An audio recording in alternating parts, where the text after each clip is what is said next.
بیایید توی حالت نشسته کمی چشم‌هامون رو نیمه باز نگه داریم و به زمین روبرون نگاه کنیم و نفس بکشیم.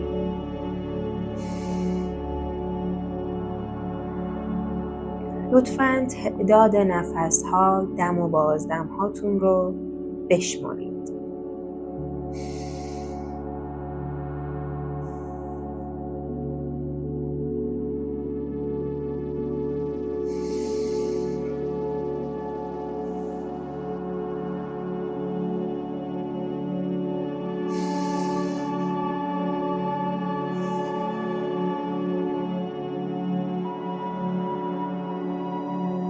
این تمرین برای رسیدن به آرامش یا خوشحالی نیست.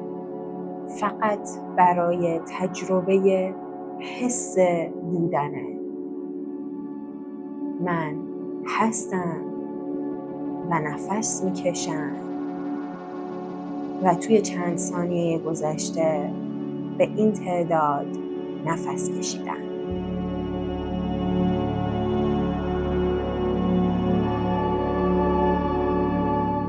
همین تمرینی که الان در حد چند ثانیه با هم تجربه کردیم دقیقاً تمرینی بود که جان کابات-زین توی دهه 1970 وسط دانشگاه MIT توی یک سخنرانی تجربه کرد. اون موقع جان کابات-زین دانشجوی زیست شناسی مولکولی توی اون دانشگاه بود و آمریکا درگیر جنگ با ویتنام بود یا تازه جنگ با ویتنام تموم شده بود. به خاطر همین اتفاقات تلخی‌های جنگ جان کابات-زین احساس افسردگی و اضطراب زیادی میکرد. واسه همین وقتی پوستر این سخنرانی رو که در مورد سنت بودیسم و تمرینات زن بود روی ستون دانشگاه دید، سریع توش شرکت کرد و این تجربه رو اونجا داشت و دید که برخلاف اینکه علم خیلی اون موقع تحسین میشه و تشویق میشه و معتبر شمرده میشه، اما توی همه این سالها که دانشجو بوده علم نتونسته به اضطراب و افسردگیش به این حالی که درونش داره کمک بکنه. اما این تمرین به اسم تمرین زازن به معنای نشستن با زن و فقط نفس کشیدن خیلی تونست بهش کمک کنه و این یه جرقه شد توی سر جان کابات-زین. جرقه‌ای که پایه‌گذار تکنیک مایندفولنس شد. جان کابات-زین به این فکر کرد که چطور میتونه این تمرینات شرقی رو که آغشته به دینن، آغشته به سنت هستن بیاره و توی آمریکای اون دهه، توی اون محافل دانشگاهی اون موقع ازشون استفاده بکنه برای کمک کردن به اضطراب و افسردگی آدمای دیگه و مهمتر از اون خودش.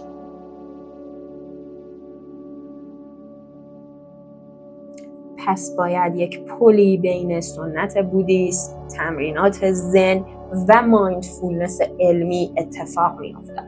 اون پل رو جان کابات-زین سکولاریزه کردن این تمرینات متوجه شد. یعنی فکر کرد که باید دین و مذهب رو از این تمرینات جدا کنه و بهشون رنگ و بوی علمی بده. رنگ و بوی علمی یعنی چی؟ یعنی عدد و رقم. یعنی بیارم روی بیماران مضطرب و افسرده اینو امتحان بکنم و با ابزارهایی که توی اون زمان وجود داشت افسردگی و اضطراب اینها رو اندازه بگیرم قبل از تمرینات مایندفولنس و بعد از تمرینات مایندفولنس و نشون بدم که این کم شده. اگه بتونم نشون بدم این کم شده، بیمارستان ها از من قبول میکنن، این تکنیک رو محافل علمی و دانشگاهی قبول میکنن و مهمتر از اون خود بیمارها قبول میکنن که از این تکنیک استفاده کنن. خیلی از بیماران اون موقع آمریکا، خیلی از مردم آمریکا خب اینجوریان که این سنت شرقی، این دینی، این عرفانی، این به چه درد ما میخوره، این چطوری میتونه به ما کمک کنه. و اینجا بود که جان کابات-زین سکولاریزه کرد این تمرینات رو، دین رو ازش جدا کرد، علمیش کرد و مایندفولنس فعلی در خدمت ماست الان و از کنارش خیلی تکنیک های دیگه به وجود اومده، وارد یک عالم تکنیک های روان درمانی شده و الان ما مایندفولنس رو داریم.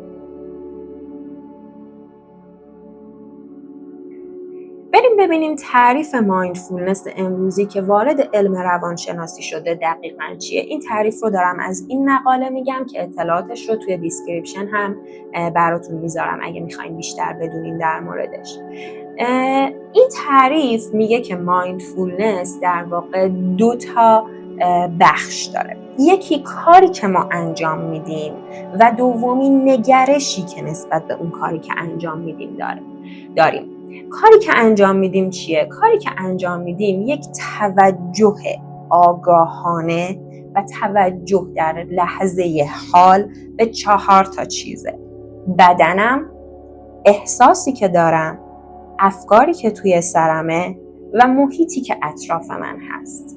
یعنی چی؟ یعنی من توی همین لحظه حال ببینم که بدنم توی چه وضعیتیه. همین الان پاهام چه شکلی قرار گرفتن، لگنم چه شکلی قرار گرفته، نیم تنم چطوره، شکمم، قفسه سینم، دستام کجان و چطورین، سرم، صورتم توی چه وضعیتیه، کجاهام سرده، کجاهام گرمه، کجاهام درد داره، کجاهام منقبضه. پس توی همین لحظه الان به بدنم آگاه باشم که تمرینش اسمش هست اسکن بدنی که قبلا توی کانال گذاشتم. این مدیتیشن اسکن بدن رو لینکش رو الان براتون میذارم. و بعد ببینم که چه احساسی دارم همین الان توی این لحظه، چه احساسی دارم. ناراحتم، مضطربم، نگرانم، خوشحالم، انرژیم زیاده، انرژیم کمه، چه احساسی دارم. عاطفه‌ای که تجربه میکنم چیه؟ خشم، غم، ترس چیه؟ سومیش ببینم که همین الان چه فکری توی سرمه. همین لحظه الان دارم به چی فکر میکنم. من همین لحظه الان دارم به این فکر میکنم که آیا درست دارم تو دوربین نگاه میکنم یا نه. مثلا همین لحظه الان دارم به این فکر میکنم که شاید دارم زیادی دستامو تکون میدم. هر چیزی همین لحظه الان، دقیقاً همین لحظه الان چی تو فکر منه. و چهارمی، نسبتم رو با محیط اطرافم پیدا بکنم. من کجام؟ توی این اتاقم، این اتاق این شکلیه، این اجسام دور و بر من هستن، توی یه همچین فضایم، توی یه همچین خونه‌ایم، توی یه همچین شهریم، توی یه همچین کشوریم، توی یه همچین جهانیم. همین الان یک لحظه آگاه بشم به این که چه وضعیتی با محیط اطرافم دارم. پس 4 تا چیز رو میخوام بهشون توی لحظه حال توجه آگاهانه داشته باشم: بدنم، احساساتم، افکارم، نسبتم با محیط پیرامونم و دنیای بیرون از خودم.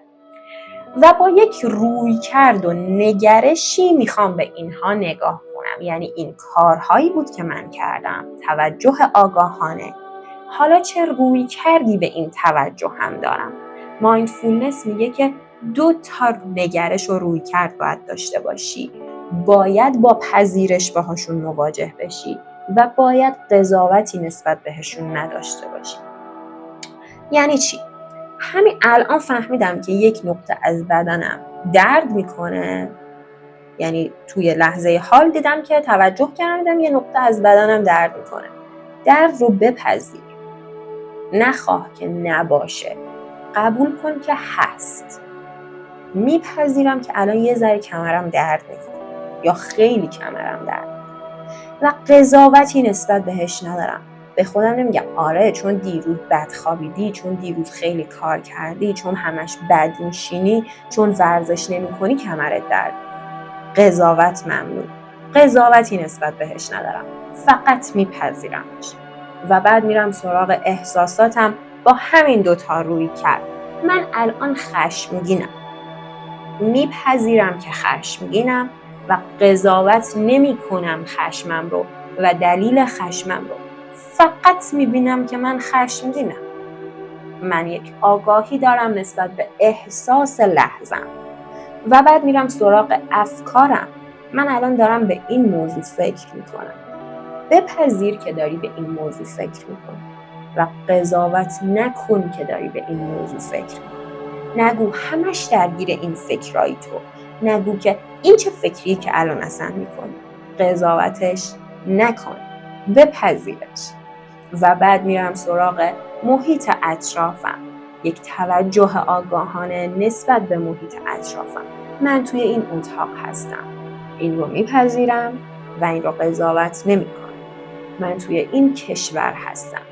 این رو میپذیرم و این رو قضاوت نمیکنم. البته همین الان پذیرش داشتن نسبت به چیزها و تایید کردن چیزها رو از هم جدا کنیم. من میپذیرم که توی این کشور هستم. من میپذیرم که این درد رو دارم ولی تاییدش نمیکنم. نمیگم اصلا خوب شد که این درد رو دارم. اصلا همینجا بهترین جایی که من هستم. نه، این یه چیز دیگه است. تایید کردنش، قبول کردنش یه چیز دیگه است. پذیرفتنش و اینکه بپذیری که هست، چون هست. چون اگه تو نپذیری چیزی رو تغییر نمیده. چون هست، من میپذیرم که هست. راجع به این تفاوت پذیرش و تایید احتمالاً بعداً بیشتر صحبت میکنم. پس من نسبت به محیط اطرافم، نسبت به بدنم، احساساتم، افکارم با پذیرش و بدون قضاوت مواجه میشم. این میشه مایندفولنس. این میشه تعریف امروزی و علمی و روانشناسانه مایندفولنس. پس مایندفولنس میگه تو یک کاری باید انجام بدی که توجه آگاهانه نسبت به لحظه حال و لحظه اکنونه و با این توجه به این کارت باید یک رویکردی داشته باشی. بپذیریش و قضاوتش نکنی.